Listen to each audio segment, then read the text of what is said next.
Hello, scholars. Today we are going to discuss more about categories of mutual funds. In previous video, we discussed about act of God. That means that is a classification of mutual fund.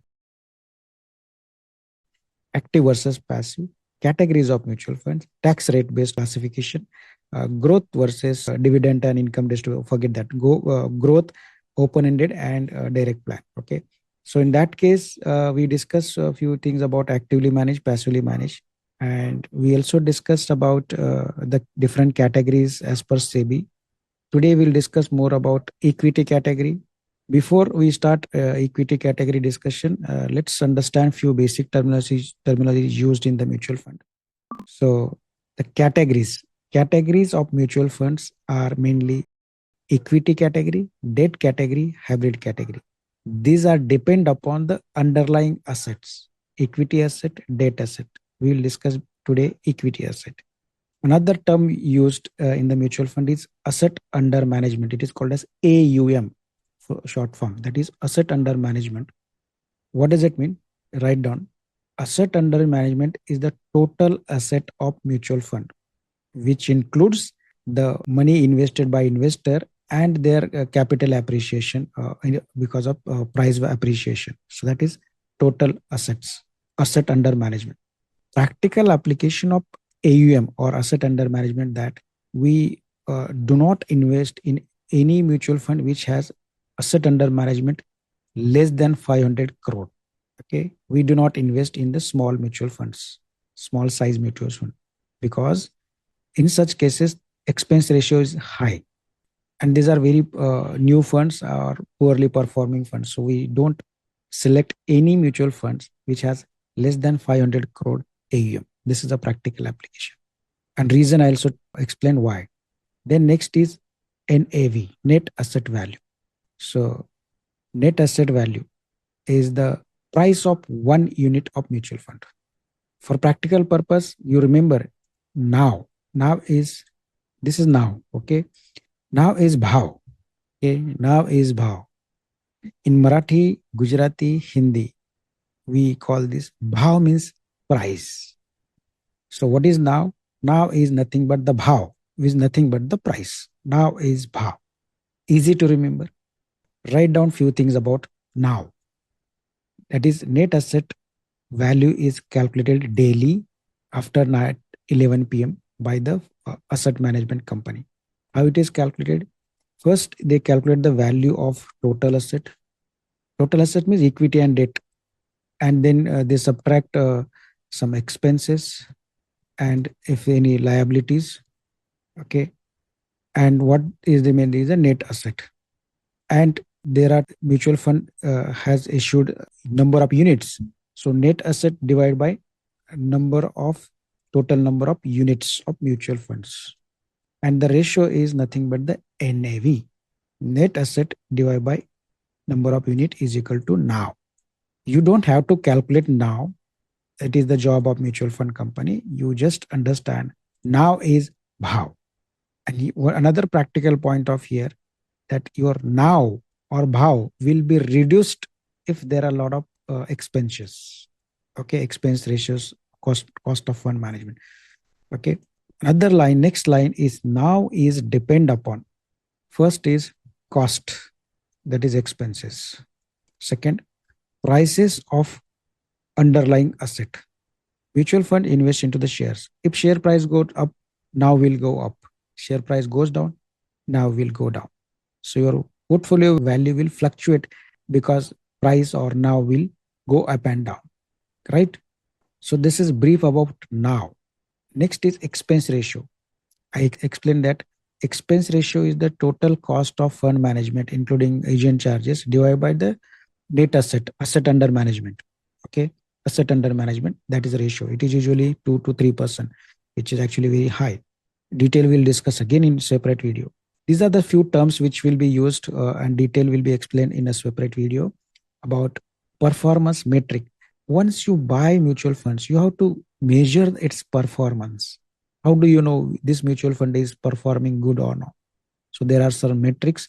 This is called as extended internal rate of return. Then there is called as compound annual growth rate. Then there is concept called alpha, Sortino's ratio. These represent performance. So detailed discuss will be later on, because this is just introduction. So I'm just giving you some names so that you will be acclimatized to the words they are using. Then risk parameters. When we are investing any financial instrument, we must know what are the risk and how to measure them. So there is a concept called a standard deviation of return and beta. We'll again discuss this again in a separate video. Okay. And the portfolio of mutual fund, which will have component equity and debt. So these are the basic terms. So let's understand now the underlying asset, equity and debt. Now, this is how I try to explain in a simple language, because our audience is not a finance professional. So I don't want to give the jargons which will make your life complicated. Instead of that, I'll give you a very day-to-day example and you can correlate with.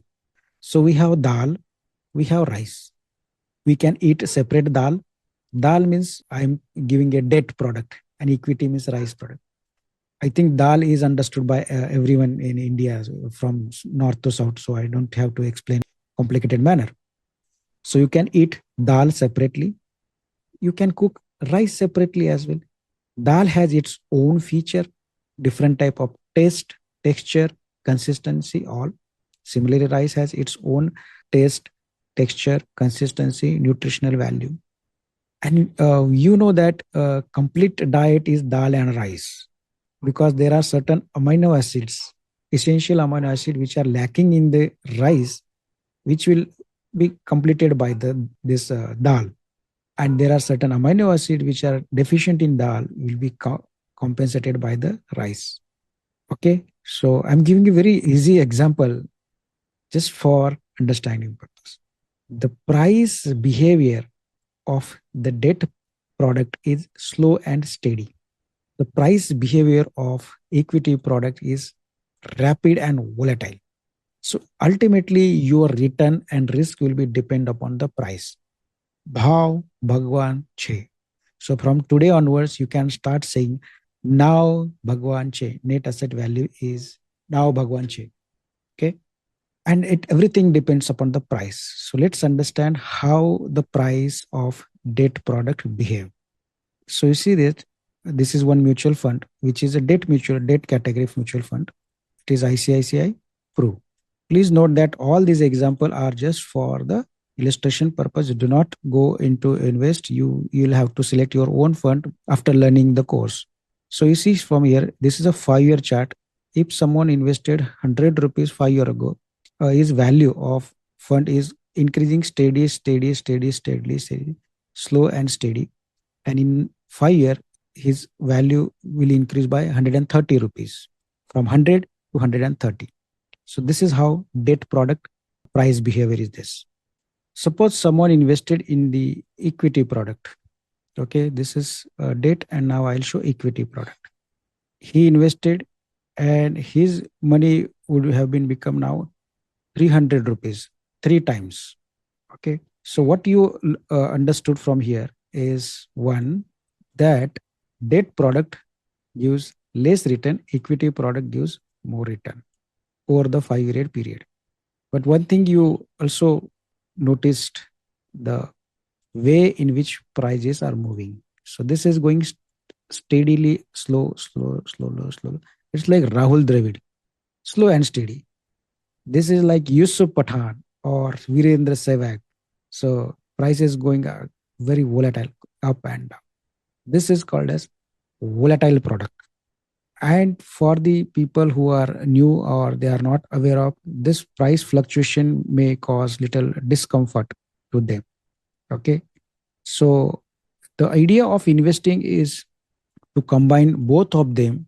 So you will get, when you do the dal khichdi like this, so you are getting best of both. Dal khichdi, where you are combining equity and debt. Now you see that this is another product where here equity component is, I think, 20%. Now you see there is very slight variation, but now price has goes to 60%. So you have seen in a debt product, it 100 rupees become 130, but when you add little equity component, you are getting 160. Okay, total value with slight fluctuation. So fluctuation is reduced significantly. Another mutual fund which has little more equity component around 60%. So it is giving you 200%. 200% means 100 rupee has become now 300 rupees. Okay. Previously it has given 300% return. Here it is given 200%. But the volatility is less as compared to, I'll show this equity. Volatility means, what is volatility? In a common term is price fluctuation. Okay. We'll discuss a technical term which is called a standard deviation that later on. But for today, what you remember, volatility means price fluctuation. Now I'll make this. See the comparison. Here equity companies, let's say 100%, although it is 98%. Here equity component is 60%. Remaining is debt. So equity product is moving like little high volatile, and now this is low volatile, although it is not straight like debt product. But what we have done here is we have combined here. In this case, we have combined the feature of equity and debt. Here you got 300% return. Here you got 200% return. But your portfolio value has become steady. This is the advantage of, it is called as diversification. And mutual fund help us to diversify portfolio even at small amount. And that is how you create a portfolio according to your risk preference. If someone says, I don't want to take risk, in that case, you can select the mutual fund which has less volatile, but it will give more return than the FD return. Okay. So you remember the goal is PPG, that is parking of the funds where you are not concerned about return, then protection where you are interested in 6 to 7% return, and growth where you are interested in more than 10% return. Okay. So you understood dal, rice, and khichdi. Okay. So now when you analyze your mutual fund, you are going to find out the composition, how much dal and how much rice. When we discuss the mutual fund, I'll demonstrate each mutual fund with specific how much component is then how price behavior is that. Okay. So you understood equity, debt component, and how when combining we can change the price behavior of mutual fund, that is a khichdi. Now let's talk about few things about only equity. Okay. So equity means what? Equity means shares, buying shares. Now there is a slight difference between shares and stock, but for practical purpose, keep the same. Okay. Share and stock, there is a slight technical difference, but for practical purpose, consider both as the same, share and stock. What is share? Share is the ownership in the company. For example, if you buy one share of Reliance, you are the owner, not 100%, but the fraction. It is a fractional ownership. So that will be the right word to say. What is share? Is the fractional ownership. Fractional ownership of the company. So these are the definition or terms which you have to remember, because the concept are depend upon the definitions. What is share? Share is the fractional ownership in the company. You are shareholder. Next, when you buy shares of any company, what rights you get? You get the rights to get the dividend. If company declares the dividend, you get the dividend.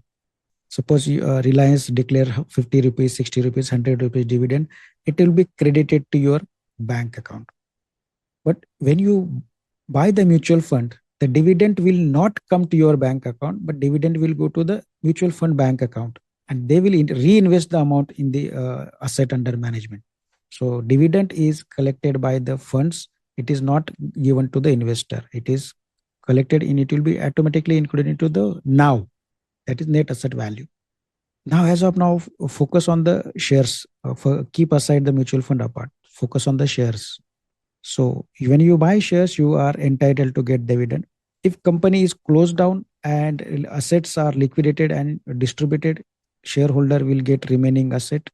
Practically it never happens, because when company die, it is mainly because of huge loan and the lender, and when the vendor takes money, shareholder gets nothing. When company is liquidated, for example, Anil Ambani's company is liquidated, shareholder will not get anything, because loan and lenders will take everything. But theoretically they have the right on asset. Second, common shares have the voting rights. They can do the voting in the general AGM. For retailers, this is also not much useful. It is only useful for big shareholder, those who want to influence the management. So how do you benefit from the buying the shares? That is the whole story of buying shares. So one benefit is that you get the dividend. Other is price increase, price growth. It is also called as capital appreciation. That means increasing the price of the shares. And when you buy at certain price and sell at higher price, you get the profit. For example, you buy share at 100 rupees and sell at 150 rupees, then you are getting the profit. Okay. So how do you get benefit from the buying shares? Dividend or price appreciation. Now, the most important part, Bhav Bhagwanji, how does price of shares move? What decide the price? Who decide the price is the shareholder. Okay. Shareholder, you can say the investor in the market. Shareholder, that means those who want to buy shares and want to sell shares in the stock market, they decide how much price that share should be. And it is based on the demand supply. So write down. Share price is decided by the demand supply in the stock market participant. Full stop. Okay. Now, how do these participant decide which share we have to buy? Is there any basis or underlying assumptions? Answer is yes. The price of shares is based on the profitability of the company. See, company do the business. So profitability of the company and the perception about that company and business. This is perception of the investor. And this is the profitability of the business. So there are two factors which decide the share price. We can say multiplication as well. Okay. Equal. They are not talking 12. So share price is equal to profitability and multiplication of the perception. Now, you cannot measure the perception directly. We can measure perception based on the another formula is profitability means earning per share. It is called as EPS, earning per share. So how earning per share is calculated? Let's say company made a profit of 10,000 crore. Okay. And company has 1,000 crore shares. So earning per share will be 10 rupees. That is total profit divided by total number of shares will be earning per share. Okay. So price of shares is depend upon earning per share and P ratio, that is price to earning ratio. Now this is a retrospective calculation. You may say, how can P ratio can be calculated without P? No, that is not calculated. So this is just calculation based on the price. So price is equal to earning per share multiplied by P. P means this P again. Okay. Now the earning per share does not change. Earning per share does not change frequently. It takes every quarterly. But the share price changes every day. What does it change is the P. And this P indirectly represents the perception or sentiment of the investor. Okay. So perception changes and price of share changes. Okay. Now, when you are investing in stock market, there are two main risks. One risk is losing the capital. Whatever you invested, that capital will become zero or very small. And it happens mainly if company business is not good. Okay. Another risk is price fluctuation, price up and go. So this depend upon the perception of investor. For example, recently TCS price, Tata Consultancy, Infosys prices are down. Is profitably has gone down? No, profitably is fantastic. What is gone down is the perception because of Trump has created a negative sentiment in market, and negative sentiment causes price depression, and this is because of perception. So the perception, emotion changes every day, and that's how volatility changes. There are three types of equity mutual funds classification I demonstrated yesterday based on the size of the company, that is market capitalization based, large market capitalization, mid capitalization, small capitalization, micro cap, penny cap. So as of now, forget these are very small company, but large, mid, and small, which we invest. Then companies can be classified based on the sector in which sector is operating, like bank, oil sector, pharma sector, IT sector, health sector, telecom sector, and so on. And companies can be classified based on the value, growth, momentum. This is not for the passive investor or the beginners. This is also not for the you. So what is for you is this: is to learn on this based on the market capitalization and start investing. What is market capitalization? It is the share price multiplied by total number of shares. It is market capitalization. Now the market capitalization of Reliance is around 18 lakh crore. Okay, with TCS is around 16 lakh crore, HDFC is around 13 lakh crore, and so on. So this market capitalization is nothing but the number of shares and multiply by share price, current share price in the market. So based on this, companies are ranked as per market capitalization. Top 100 company are called as large cap, next 150 called as mid cap, and remaining are small cap. Okay. What is the assumption of investing in this market cap based mutual fund? So this is an assumption. The assumption is that small cap companies are volatile but gives more return.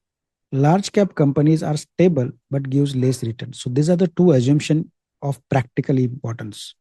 It means if you want to get more return and if you are comfortable with volatility, large cap is the choice.